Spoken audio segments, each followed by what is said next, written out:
आणखी एक महत्त्वाची बातमी, विधान परिषदेच्या मुंबई पदवीधर, कोकण पदवीधर, मुंबई शिक्षक आणि नाशिक शिक्षक या 4 मतदारसंघांसाठी 26 जून रोजी झालेल्या निवडणुकीचा निकाल आज जाहीर होणार आहे। नवी मुंबईतल्या कोकण भवन इथे मुंबई कोकण पदवीधर आणि शिक्षक मतदारसंघाची मतमोजणी होईल।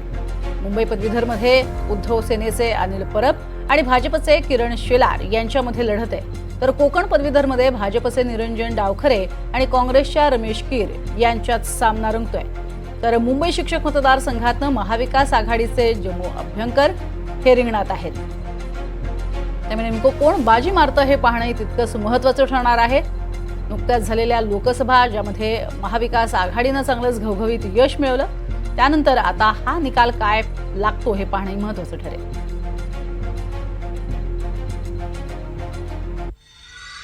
आपण बघतोय ठाकरे गटाकडनं जम्मू अभ्यंकर, अजित पवार गटाकडून शिवाजीराव नलावडे, भाजपकडनं शिवनाथ दराडे हे मुंबई शिक्षक मध्ये उमेदवार आहेत। यापैकी कोण जिंकतं हे आज समजू शकेल।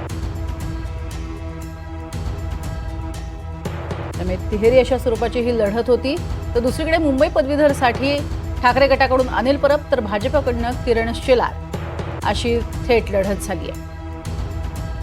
तर कोकण पदवीधरसाठी भाजपकडनं निरंजन डावखरे आणि काँग्रेसकडून रमेश कीर अशी ही लढत। आज कोण जिंकतं यावर शिक्कामोर्तब होईल। तर नाशिक शिक्षक मतदारसंघात शिंदे गटाकडून किशोर दराडे, ठाकरे गटाकडनं संदीप गुळवे आणि अजित पवार गटाकडनं महेंद्र भावसार असे उमेदवार आहेत।